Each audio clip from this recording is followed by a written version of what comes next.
Hello, എല്ലാ കൂട്ടുകാർക്കും പുതിയൊരു വീഡിയോയിലേക്ക് സ്വാഗതം.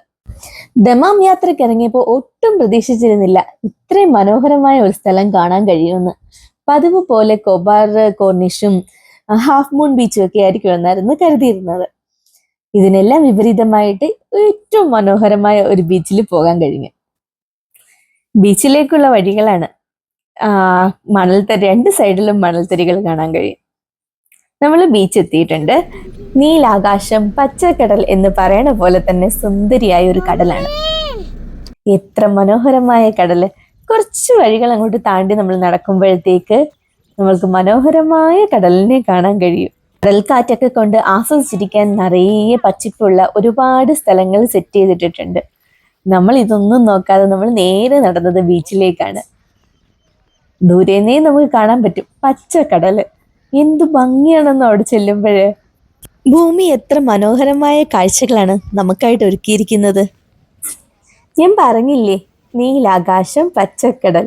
ഇതാ കണ്ടില്ലേ, നല്ല പച്ചക്കടല്, നീല ആകാശവും തെളിഞ്ഞ ആകാശം. നമ്മളിവിടെ എത്തിയപ്പോഴത്തേക്ക് നല്ല ഉച്ച സമയമായിരുന്നു. പ്രത്യേകിച്ച് ദമാം യാത്രയിൽ പ്ലാനിങ് ഒന്നും ഇല്ലാന്നത് കൊണ്ട് തന്നെ നമ്മൾ ഉച്ച സമയം ആയതുകൊണ്ട് ഇറങ്ങണ്ടെന്നൊക്കെ കരുതിയിരുന്നാലും ദമാം വന്നിട്ട് ഒരു സ്ഥലവും കാണാതിരിക്കണ്ടല്ലോ എന്ന് കരുതിയിട്ടാണ് നമ്മൾ നട്ടുച്ച സമയമാണെങ്കിലും ബീച്ചിലേക്ക് പോകാമെന്ന് പറഞ്ഞിറങ്ങിയത്. പക്ഷെ നല്ല തണുത്ത വെള്ളമായിരുന്നു, ചൂടില്ല. വെയിൽ നന്നായിട്ടുണ്ടെങ്കിൽ പോലും ഈ കടലിൻ്റെ ഭംഗിയിൽ നമ്മൾ തീരെ വെയിലറിയില്ലായിരുന്നു. പച്ചക്കടൽ നീലാകാശത്തെ തൊട്ടും തലോടിയും കൂടുതൽ സുന്ദരിയായി നിൽക്കുന്നു. ഓരോ തിരകളും നമ്മുടെ കാലിലേക്ക് വരുമ്പോൾ നല്ല തണുത്ത വെള്ളം, തീരെ ചൂടറിയുന്നില്ല. നമ്മൾ നേരെ കടലിലേക്ക് ഇറങ്ങി. കടല് കണ്ടാൽ പിന്നെ എങ്ങനെയാ, അതും ഇത്രയും സുന്ദരമായ ഒരു കടല് കണ്ടാൽ എങ്ങനെയാ നമ്മൾ ഇറങ്ങാതിരിക്കുക അല്ലേ? ഇത്രയും സുന്ദരിയെ കണ്ടാൽ പിന്നെ നോക്കി നിൽക്കണ്ടല്ലോ. ഒന്നും നോക്കിയില്ല, നേരെ കടലിലേക്ക് ഇറങ്ങി. തിര വളരെ കുറവാണ്, ഓളങ്ങൾ പോലെ ചെറിയ തിരകളേ ഉള്ളൂ. നല്ല തെളിഞ്ഞ വെള്ളം. അടിത്തട്ടിലൂടെ സുന്ദരനോ സുന്ദരിയോ ഒക്കെ ആയിട്ടുള്ള ഒരുപാട് മത്സ്യങ്ങൾ ഓടി നടക്കുന്നുമുണ്ട്. ഒന്നിനും ഒരു പേടിയില്ല. വെള്ളം കണ്ടപ്പോൾ കല്യാണിക്ക് വെള്ളത്തിൽ കളിക്കണം. അപ്പം നമ്മൾ പ്രത്യേകിച്ച് ബീച്ചിൽ ഇന്നലെ ഇറങ്ങാനായിരുന്നു പ്ലാൻ ചെയ്തത്.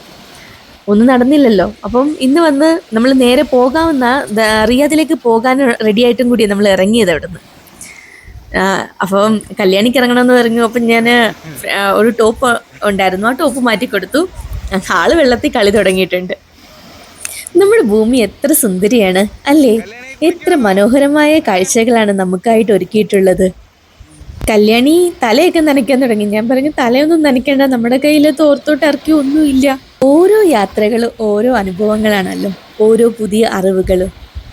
അടിച്ചു കയറി ശക്തിയോടെ വരുന്ന തിരമാലകൾ ഇല്ലാത്തത് കൊണ്ട് തന്നെ നമുക്കൊട്ടും ഭയം തോന്നില്ല. ഇവിടെ ഇറങ്ങാനും വെള്ളത്തിൽ കളിക്കാനും ഒക്കെ ഒട്ടും ഭയം തോന്നില്ല. നമുക്ക് ധൈര്യമായിട്ട് കുട്ടികളെയും നമ്മുടെ കൈ പിടിച്ചിട്ടാണെങ്കിലും ഒക്കെ ഇറക്കി കളിപ്പിക്കാൻ പറ്റും. വലിയ തിരകളില്ല, ചെറിയ ഓളങ്ങൾ പോലെയുള്ള കുഞ്ഞു കുഞ്ഞു തിരകൾ മാത്രമേ ഉള്ളൂ.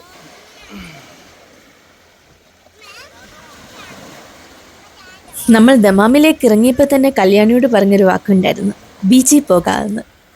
അപ്പോൾ ഇന്നലെ ബീച്ചിൽ പോകാൻ പറ്റാത്തത് കൊണ്ടും നമ്മൾ പോയ ബീച്ച് ഇറങ്ങാൻ പറ്റുന്നത് പോലെ ഒരു സ്ഥലമല്ലായിരുന്നു.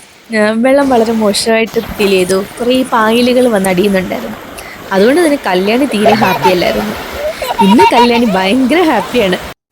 നോക്കിക്കേ, കാണാൻ കഴിയുന്നുണ്ടോ കുഞ്ഞു മീനുകൾ? ഗ്ലാസ് പോലെ ആയതുകൊണ്ട് തന്നെ അത്രയ്ക്ക് ക്ലിയർ ആയിട്ട് കാണുന്നില്ല. പക്ഷെ കുഞ്ഞു മീനുകൾ ഒരു പേടിയില്ലാതെ ഓടി കളിച്ച് നടപ്പുണ്ട് നമ്മുടെ അടുത്തൂടെ തന്നെ. എനിക്കിതൊരു പുതിയ എക്സ്പീരിയൻസ് ആയിരുന്നു. കടലിന്റെ അടിയിൽ മീൻ ഓടിക്കളിക്കുന്നതും അതും നമ്മുടെ കാലിലൊക്കെ തൊട്ടും തലോടിയൊക്കെ പോകുന്നത് പോലെയുള്ള ഒരു ഫീലിംഗ് എനിക്ക് ആദ്യമായിട്ടായിരുന്നു. കടല് കണ്ടാൽ നമ്മൾ ഇറങ്ങാതിരിക്കില്ലല്ലോ.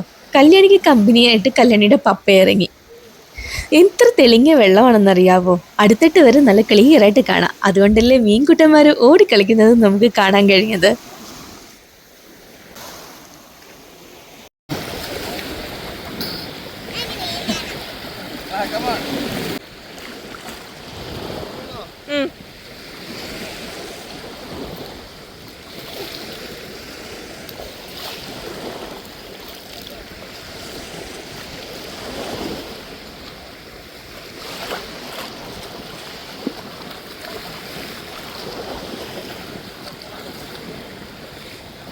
നമ്മൾ മാത്രമല്ല, ഉച്ചയാണെങ്കിലും ബീച്ചിൽ ഇറങ്ങി കുളിക്കാനും ഒക്കെ ആയിട്ട് ഒരുപാട് ആളുകളുണ്ടായിരുന്നു. അങ്ങനെ കല്യാണിക്കൊരാഗ്രഹം കുറച്ചുകൂടെ അങ്ങോട്ട് പോകണമെന്ന്.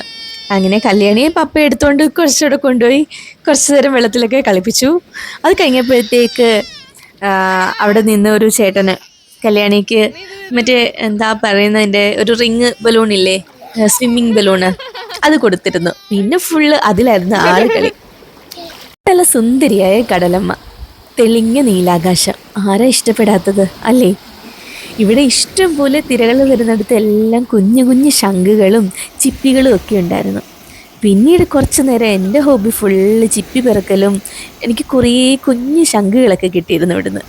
അതെല്ലാം തിരങ്ങി പിടിച്ച് ഞാനെടുത്ത് ശേഖരിക്കുന്നുണ്ടായിരുന്നു. നല്ല ഭംഗിയുള്ള കുഞ്ഞു ശംഖുകളായിരുന്നു. ചിപ്പികൾ എപ്പോഴും നമുക്ക് എല്ലാ കടൽ തീരത്തൊന്നും കിട്ടും, പക്ഷെ എനിക്ക് ശംഖ് ആദ്യമായിട്ടാണ് കിട്ടുന്നത്. നല്ല വൃത്തിയായിട്ടാണ് ഇവിടെ ഫുള്ള് സൂക്ഷിച്ചിരിക്കുന്നത്.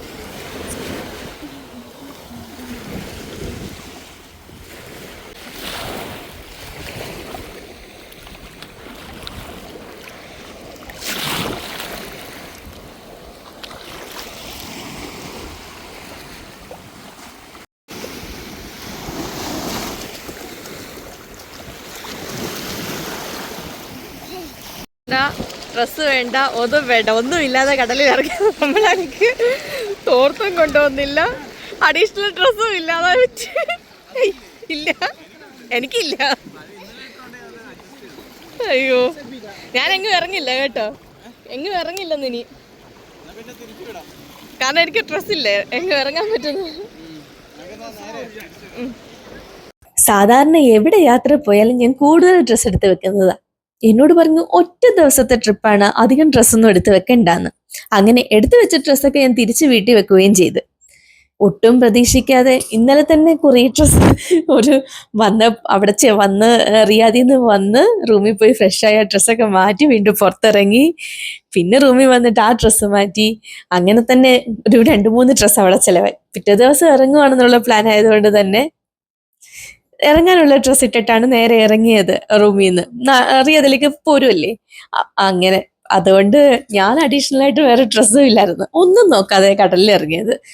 പിന്നെ ഒന്നും നോക്കിയില്ല, ഇന്നലെ ഇട്ട ഡ്രസ്സ് എടുത്ത് വീണ്ടും ഇട്ട്. അപ്പോൾ ഇന്നത്തെ വീഡിയോ എല്ലാവർക്കും ഇഷ്ടമായ ലൈക്ക് ചെയ്യാനും നിങ്ങളുടെ അഭിപ്രായങ്ങൾ കമന്റ് ചെയ്യാനും മറക്കല്ലേ. ചാനൽ സബ്സ്ക്രൈബ് ചെയ്തിട്ടില്ലെങ്കിൽ ഒന്ന് സബ്സ്ക്രൈബ് ചെയ്തേക്കണേ. അപ്പോൾ എല്ലാവർക്കും താങ്ക് യു. മറ്റൊരു വിശേഷമായി വേറൊരു വീഡിയോ ആയി വരും വരെ ബൈ. ഇനിയും കല്യാണി എന്നെ മണ്ടയ്ക്ക് കയറി ഇരുന്നോ? അപ്പം കല്യാണി മുമ്പേ ഇരുന്നത് പോലെ ഇരുന്നാൽ മതി. കല്ലു മുമ്പേ ഇരുന്നത് പോലെ ഇനി എൻ്റെ മണ്ടയ്ക്ക് ഇരുന്നാൽ കല്യാണിക്ക് നന്നായിട്ട് എൻജോയ് ചെയ്യാം. നല്ല രസമായിരിക്കും.